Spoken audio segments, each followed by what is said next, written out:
नमस्कार साथियों, मैं सौरभ कुमार सिंह और अभी हम बात करेंगे कि बिहार में जिस प्रकार से सरकारी नौकरी देने की जो होड़ मची है और सरकारी नौकरी देने के सिलसिले में माननीय मुख्यमंत्री जी की तरफ से जो 7 निश्चय लागू हुआ था और मंत्रिमंडल द्वारा पारित कैबिनेट की मंजूरी के बाद यह निर्णय हुआ कि 10 लाख सरकारी नौकरी सार्वजनिक और निजी क्षेत्र दोनों मिलाकर दिए जाने की बात की कही जा रही थी। और उस समय में जो सरकार थी वो एनडीए की सरकार थी। उसके तुरंत बाद ये बात निर्णय हुआ कि 10 लाख सरकारी नौकरी में लगभग 4 लाख सरकारी नौकरी शिक्षकों की बहाली बड़े पैमाने पर बिहार में होने जा रही है। और इस बात पर जब तक ये निर्णय होता तब तक बिहार में महागठबंधन की सरकार यानी जेडीयू और आरजेडी की सरकार बिहार में सत्ता में पुनः वापसी हुई। और आज आज फिर पुनः इस बात की क्रेडिट लेने की हो रहा है कि जिस विषय की हम चर्चा करेंगे कि क्या सरकारी नौकरी बिहार में महागठबंधन की सरकार या एनडीए की सरकार दोनों के लिए एक चुनौती थी। उन दोनों के मामलों पर आपको हम स्पष्ट बता दें कि सरकारी नौकरी की जो चाहत में बिहार के युवा लगातार यह प्रयास कर रहे थे और मांग कर रहे थे कि लगातार शिक्षकों की बहाली हो। स्वास्थ्य महकमे में लगभग 1 लाख से ज़्यादा वैकेंसी की बात करने की दी जा रही थी, उसमें भी काफ़ी सीटें थी।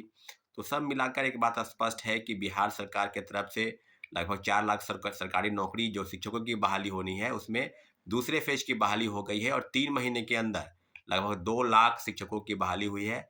ये बात सही है कि उसमें जिस तरह की गड़बड़ी हुई, प्रथम फ़ेज़ की बहाली से लेकर दूसरे फ़ेज़ की बहाली में हज़ारों फर्जीवाड़े तरीके से लोग बहाल हुए।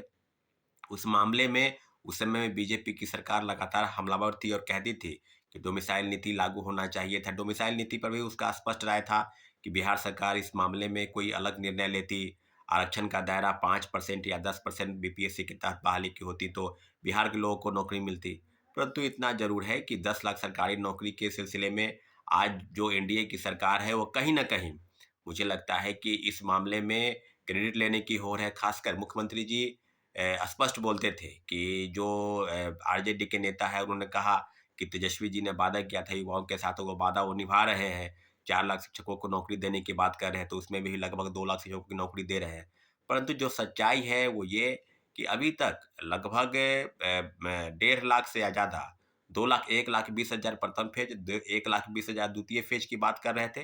परंतु अभी भी लगभग आप बात करेंगे तो पहले फ़ेज़ में 92,000, दूसरे फ़ेज़ में 96,000 और 28,800 नियोजित पहले फ़ेज़ की बहाली में और 11,000 से ज़्यादा सेकंड फ़ेज़ की बहाली में लोगों की नौकरी मिली है। परंतु इतना ज़रूर है कि युवाओं के मन में किसी की भी सरकार हो, युवा ये चाहते हैं कि उनको नौकरी मिले, चाहे वो महागठबंधन की सरकार हो, चाहे एनडीए की सरकार हो। ये बात सही है कि वोट बैंक की राजनीति के चलते जो सरकारी नौकरी वैकेंसी निकाली गई, उसका लाभ कोई भी ले, परंतु इतना ज़रूर है कि कहीं न कहीं युवाओं को नौकरी मिल रही है।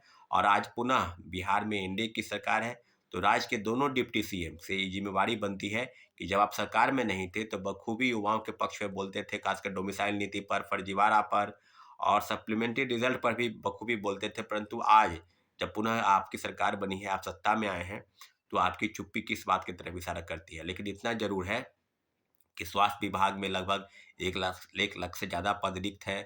उस पदों को भरने की कवायद होनी चाहिए, क्योंकि इसके पहले जो स्वास्थ्य मंत्री थे वो तेजस्वी यादव थे। और अभी बिहार में जिस तरह की चीज़ें चल रही हैं, तो सब कुल मिलाकर एक बात स्पष्ट है कि 10 लाख सरकारी नौकरी देने की बात पर कितनी गंभीरता आज पुनः एनडीए की सरकार दिखाएगी। क्योंकि पुनः जब तेजस्वी यादव सरकार में था, ये बात सही सही है कि उनके उनकी भूमिका जो थी वो काफ़ी बखूबी अच्छी थी। उन्होंने सरकार पर किसी भी प्रकार से माननीय मुख्यमंत्री पर या इस तरह की चीज़ें हुई थी उनकी भूमिका पर, एक बात सही है कि उनकी भूमिका निश्चित रूप से उनका योगदान ज़्यादा था। उन्होंने अपनी महत्वपूर्ण भूमिका निभाई। सारे बिंदुओं पर इतना ज़रूर है कि सरकारी नौकरी की बात पर क्रेडिट लेने की होड़ थी और इसी क्रेडिट लेने की होड़ में बड़े पैमाने पर फर्जीवाड़ा भी हुआ। और आने वाले समय में सरकार क्या करेगी, आगे किस तरह की बातें होगी, परंतु 4 लाख सरकारी शिक्षकों की जो बहाली हो रही है, उसमें तीसरे फ़ेज़ की बहाली का भी फ़ॉर्म आज से अप्लाई होना है।